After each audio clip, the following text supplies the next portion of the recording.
Hey guys, welcome back to Mad Minds. Nobody 2 കണ്ടു.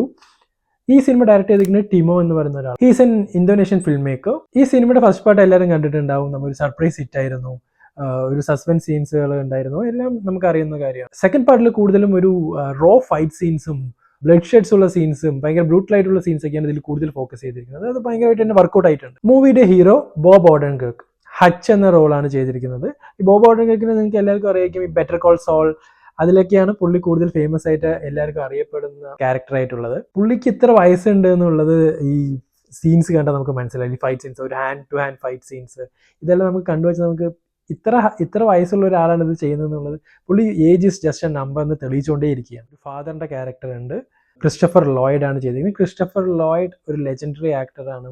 ഏകദേശം 86 വയസ്സുണ്ട്. ഇപ്പോഴും അതേ പവറോടെയാണ് അഭിനയിക്കുന്നത്. ഈ ബാക്ക് ടു ദ ഫ്യൂച്ചറിലൊക്കെ അഭിനയിച്ച ആ ക്യാരക്ടറാണ്. Still owns the screen, doing his job very well. പിന്നെ ഈ മൂവിയുടെ വില്ലൻ ഈ സ്റ്റോറിക്ക് ഭയങ്കര ഒരു വെയിറ്റ് ആഡ് ചെയ്യുന്ന ഒരു ക്യാരക്ടറാണ്. ഹച്ച് എന്ന ക്യാരക്ടറിന് ഒരു വേർത്തി ഒപ്പണന്റ് ആയിട്ട് തന്നെ തോന്നിപ്പിച്ച ഒരു ക്യാരക്ടറാണ്. ഭയങ്കര അടിപൊളിയായിട്ട് തന്നെ ആ ക്യാരക്ടർ കൈകാര്യം ചെയ്തിട്ടുണ്ട് ആ നടൻ. ആക്ഷൻ സീൻസ് ഇഷ്ടപ്പെടുന്നവർക്ക് ഈ മൂവി ഒരു ട്രീറ്റ് തന്നെ ആയിരിക്കും. അതായത് fight scenes, hand to hand fight scenes, all type of fights ഇഷ്ടപ്പെടുന്ന ആൾക്കാർക്ക് ഈ മൂവി ഒരു ട്രീറ്റ് തന്നെ ആയിരിക്കും. ഇതിലൊരു കറ്റാന ഫൈറ്റ് സീൻസ് ഉണ്ട്, അത് ഭയങ്കര ഇൻറ്റൻസ് ആണ്. നമ്മളെ സീറ്റിൽ പിടിച്ചിരുത്തുന്ന ഒരു സീനും കൂടിയാണ്. അതിങ്ങനെ കണ്ടിരുന്ന് പോകും നമ്മൾ. മൂവിയുടെ fight choreography, hats off to them, അടിപൊളിയായി ചെയ്തിട്ടുണ്ട്. ആ ബ്ലഡ് ഷെഡ്സ് ആണെങ്കിലും, brutal scenes, hand to hand fight scenes എല്ലാം കൊറിയോഗ്രാഫി ചെയ്തിരിക്കുന്നത് വേറെ ലെവലായിട്ടാണ്. ഹോൾ ക്രൂ മെമ്പേഴ്സ് അടിപൊളിയായി ചെയ്തിട്ടുണ്ട്. അവരുടെ വർക്ക് പെർഫെക്റ്റ് ആയിട്ട് തന്നെ ചെയ്തിട്ടുണ്ട്. Story, action scenes, direction, acting പിന്നെ പറയണ്ട, അടിപൊളി. If I M comparing 1 and 2, എനിക്ക് പേഴ്സണലി 1 ആണ് ഇഷ്ടപ്പെട്ടത്.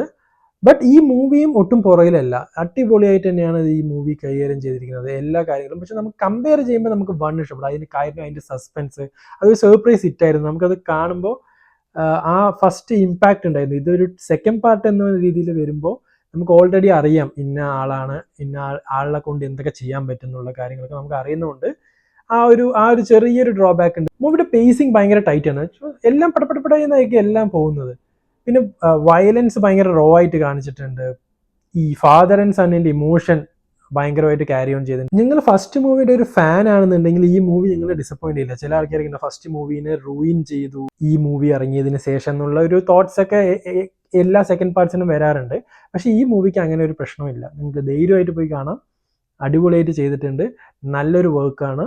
Please do watch it in theatres. ഇതൊക്കെയാണ് ഈ മൂവിനെ കുറിച്ച് എൻ്റെ അഭിപ്രായം. നിങ്ങൾ ഈ മൂവി കണ്ടിട്ടുണ്ടെങ്കിൽ നിങ്ങളുടെ തോട്ട്സും കമൻസിൽ ഷെയർ ചെയ്യുക. Please subscribe to Mad Minds and ring the bell icon. ഇതുപോലുള്ള റിവ്യൂസുമായിട്ട് വീണ്ടും കാണാം. അതുവരെ ഗുഡ് ബൈ.